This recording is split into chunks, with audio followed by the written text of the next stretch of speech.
સંસ્કૃત એક દેવવાણી છે અને હજારો વર્ષ પહેલાં આમ તો કહી શકાય કે અમેરિકાનો ઉદ્ભવ પણ ન હતો ત્યારે આ બ્રાહ્મણો બ્રહ્મ વર્ચસી જાયતામ આસ્મિન રાષ્ટ્રે રાજન્ય આ વેદોની સૂક્તિઓ આપણા રાષ્ટ્રની અંદર નિર્માણ થઈ ચૂકી હતી.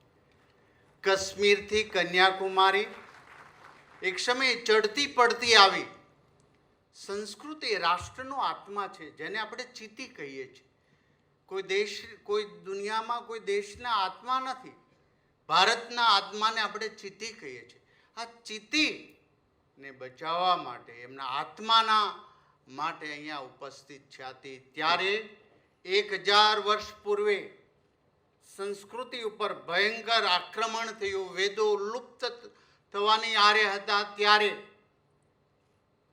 કેરલાના કાલડીમાંથી સનાતનનો એ ભગવો ઝંડો લઈ એક નવજવાન તેજસ્વી સંન્યાસી ભારત ભ્રમણ કરીને 4 મઠોની સ્થાપના કરી. આદ્ય જગત ગુરુ શંકરાચાર્ય.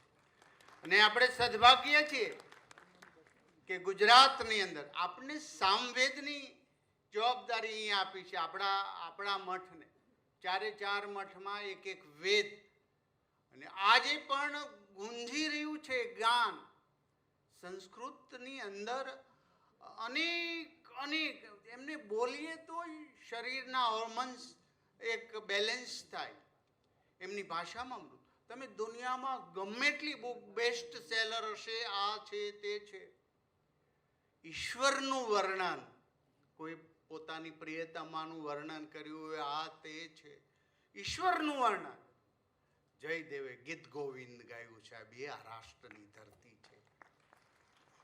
અહીંયા એક કલમ ઉઠે અને ભામતીની રચના થાય. અહીંયા એક કલમ ઉઠે, હર્ષ જેવા મહાન તેજસ્વી ઋષિ ખંડન ખાદ્ય ગ્રંથની રચના થાય. એ રાષ્ટ્રની અંદર કશું જ ખૂટી નથી રહ્યું. અહીંયા તેજસ્વીતાની વાતો છે, એના સંવાદો, ડાયલોગો.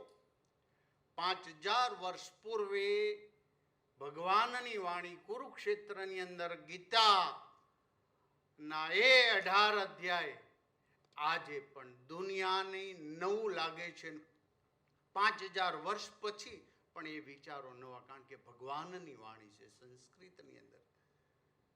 આ ટેકનોલોજીના યુગની અંદર ત્યારે પાણીનીએ કેટલું સરસ વ્યાકરણ આપ્યું છે. અને આજે કેટલી બૌદ્ધિકતાથી વ્યાકરણની રચના થઈ હશે. ત્યારે આજે એ કમ્પ્યુટર સાયન્સ ટેકનોલોજી પણ સ્વીકારે. બેસ્ટ એના લયની અંદર બેઠતી કોઈ ભાષા હોય તો એ સંસ્કૃત છે. દુનિયાના અનેક ગ્રંથો છે, અનેક ધર્મો છે. દરેક ધર્મના ગ્રંથના પહેલા પાના પર હોય છે. શું હોય છે? કે કોઈ ધર્મના ગ્રંથે એવું લખ્યું છે કે તું શાસન કર, પૃથ્વી પર જા, કોઈ પણ ભોગે શાસન કર. કોઈ ધર્મ ગ્રંથની અંદર લખ્યું છે કે આપણા સિવાય બીજો પૃથ્વી પર ના હોવું જોઈએ, એને તું નષ્ટ કર.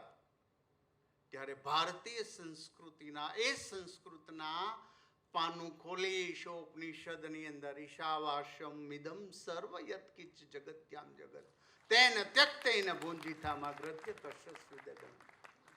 આ રાષ્ટ્રની એક સંસ્કૃતિ છે.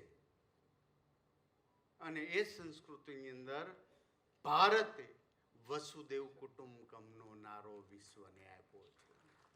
માટે શ્રેષ્ઠ છે. મહામહિમ રાજ્યપાલ શ્રી સમક્ષ બોલવું એટલે આમ તો વાણીનું પવિત્ર કરી ગણાય. મારા જીવનની અંદર અનેક વાર હું મળ્યો છું બધાને, પણ એક પદ ઉપર રહીને આટલી તેજસ્વીતા, આટલું બૌદ્ધિકતા, એવા રાજ્યપાલ મારા આદર્શ છે. મને એનો ગર્વ છે.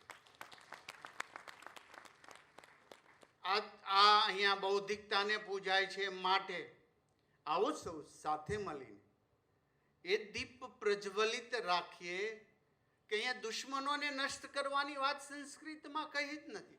એમની બુદ્ધિ શુદ્ધ કર, એવી અમારી વૈદિક પ્રાર્થનાઓ છે. ત્યારે અવિનપનય વિષ્ણુ દમય મનશમય વિષય મૃગ તૃષ્ણા ભૂત દયા વિસ્તારય તારે સંસાર સાગર. અદ્ભુત એ રચનાઓ મનને આનંદ આપે. ત્યારે સંસ્કૃત બોર્ડ દ્વારા ગુજરાતમાં જે પ્રયાસીઓ છે, અને આ પ્રયાસ ભારતનો એક બીજ વાવી રહ્યા છે ને આપણે એમને વટવૃક્ષ બનાવવું છે. અમે એમના અધ્યક્ષ અમને એમની ટીમને વંદન કરીએ છીએ, અભિનંદન આપીએ છીએ. અસ્તુ.